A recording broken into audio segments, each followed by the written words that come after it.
All right, welcome back, and we're doing another video today on my Love Me journey, and I hope you enjoy this. Please leave comments below and let me know what you think and what you'd like to hear more of.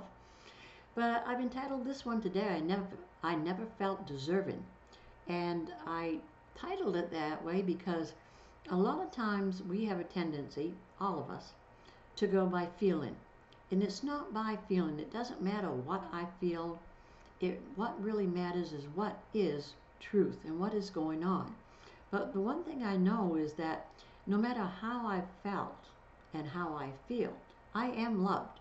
And I don't have to be loved by everybody. I won't be loved by everybody. But I will be loved by those who respect me, those who appreciate me, those who are decent and loving in their ways. And the one thing that I know for sure is that God created each and every one of us, and each and every one of us is of value.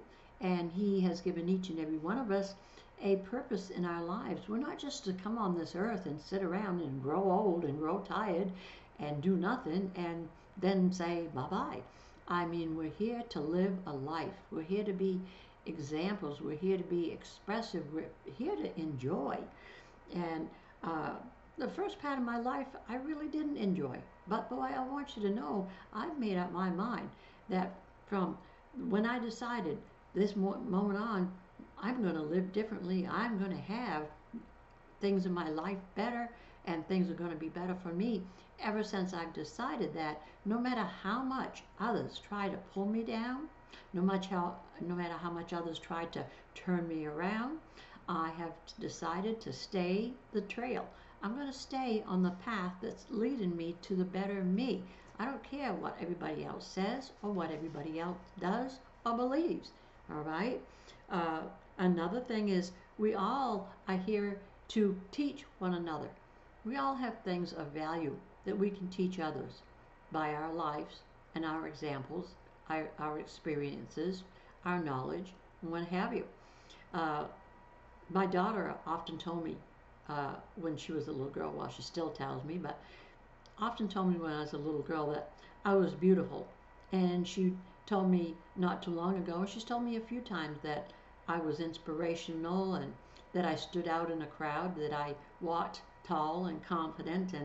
And as a little girl, she also told me that, well, she's basically said I was her sunshine. I'm going to share more of that in a while, but the fact of the matter is that those are huge words to live up to, the words that she gave me. And here's one thing that she had said as a little girl. I had asked her to write it down because she has the cards that she made me that I saved through the years. And this one said, Mom, when I found you, I knew you were my rainbow. And she said that after I had had an experience in my life as a newborn child of God. And one night I dreamed that I had died and that I was going to heaven. And I was walking up this road to a brightness. And that light just kept getting brighter and brighter. But no matter how bright it got, I didn't want to turn away from it. It didn't hurt my eyes. And I remember thinking it was really, really bright. And when I got up fairly high, then this shadow of a person put up their hand and had me stop. And they looked over their shoulder, and there was noise, like a rushing of sounds. And it wasn't a loud, obnoxious noise. It was a soothing, relaxing, peaceful noise. And then a voice said to me, no, you need to go back. We're not done yet. And the next thing I know, I come sitting up in bed, and my heart was just a beating. And I thought, what's going on? And I kept that to myself as a secret for the longest time. But it was around the same time that my daughter had made this card. And she reminded me about this. And she said, Mom, I believe what I was seeing was like the aura of my experience, like the chakras in our lives, in our bodies. And because she said she just saw a rainbow of colors, you know, the red, the orange, the yellow, the green, the blue, what have you. And I thought, well, that's very possible. I don't find that offensive, and I don't find that wrong. And I'm going to tell you something, that from out of the mouth of babes comes a lot of good wisdom. And she remembered that experience, and she's got a fond memory. She remembers a lot of things, things I can't ever remember. But anyway, she shared that. And then in another spot, she said, I'm going to put my glasses on, and this was a little poem that she wrote. She said, you may just think the sunshine is just a little thing in the sky, but I think the sunshine reminds me of you. And we were talking about that. We've talked about that several times, and a lot of times when I'm a little bit bummed out or something, she'll say, I think the sunshine reminds me of you, Mom. And that's, again, that's the view from a child's eye when they look. And they are not easily deceived, and they can't be fooled. But, you know, that's an experience that kind of sticks with you and you remember. And so she saw in me really things that I couldn't see. Why? Because she was a child, and she was sensitive, and she was never a child to lie. She couldn't lie. If she knew something and I'd ask her a question, she had to tell me the answer. That's just the type of child she was. And I always knew that if I wanted an honest answer, I could ask her and she would give me an honest answer. She's always been that way. And anyways, so I'm talking about people and the way people do you. And it doesn't matter how people do you. What matters is how you receive what they're doing to you. And at that time of my life, back in that time of my life, I took a lot of those offenses that people threw at me, and I accepted those offenses, all right? But we don't have to accept those. Those are the way others think, and that's not us. And so we need to turn those things around and send them back to where they came from, all right? I've always said, you know, when you have somebody that is attacking you and bringing up your past, and they make it sound even more disgusting than it was because they're living what they thought. And so when they're doing that, really they're describing themselves and they're describing their ugliness, and they're trying to imply that that ugliness was you. But you know better, but you yet take it in because they know that they can put you on a guilt trip by doing that. But I'm not doing guilt trips anymore. I made up my mind years ago. My past, hello, and everybody needs to hear this, and you all need to grab a hold of this. Your past is your past is your past. It's gone. It's been removed. It's no longer attached to you. No matter how much anybody else wants to stick it to you, it is not there. You're living in today. So what is your today? My day today, I woke up to beautiful sunshine. I woke up to a peaceful mind. I woke up to joy in my heart. I woke up to my little girl Snugs, my dog, and she's always beautiful. She does so cute things, and she's 16 years old, but yet she still kind of gets that little puppy dog look in her eyes, playfulness, and she'll put this little smile on her face, and she loves helping me in the kitchen. Her biggest help is laying right down in the middle of the floor. All right, well, you're saying, what's that got to do with you loving you? I'm telling you that when you really love yourself, then you have a better vision of what's going on around you, and you don't focus on the negative things or the negative people. And I get tired of the negative people. And when I start being around them too much, I have to cut myself off. I don't like to be in a room where somebody's negative all the time. I don't like to be in the room where I'm being disenchanted, if you were. I may love them, but because of the way they're acting, I'm finding that maybe I'm not as much in love with them as I thought because they're so disenchanted. All right. So anyways, let me see. Get back to my notes for a minute here. Oh, talking about my what my daughter had written and the sunshine. The more I realize about myself, the more that I find that I was hiding things of myself because I was seeing myself through other people's eyes. And the other people, I'm sorry, but they're jealous of you, or they're disenchanted themselves with you for whatever reasons, or they're selfish because they can't understand why you should have something that they don't have, or you have respect, for instance, or you have love, or you have, I don't know, health, wealth, whatever, and they feel like they should have it too. Well, they could have it. I was telling my husband not long ago, everybody that's born into this world has the same opportunity as I have, or the Rockefellers had, or Abraham Lincoln had, or George Washington had, or whoever. All right? Every one of us have the same opportunities. But if an opportunity knocks at the door and you don't open the door and accept it, then guess what? It will pass you by. All right? I've never let opportunity pass me by. I always think when I see something like that or hear something like that, I think about it. And one thing was, when I opened my beauty shop, you heard me talk about my beauty shop not too long ago. When I first opened it, I was working for all kinds of different hairdressers, and then one day the opportunity knocked on my door.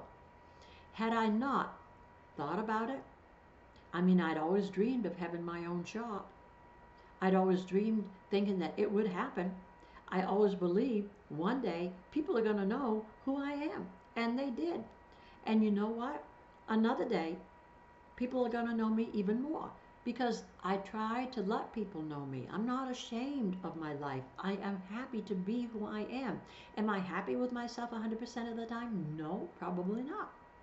But that's okay because I happen to know I'm human. And I also happen to know I can make mistakes.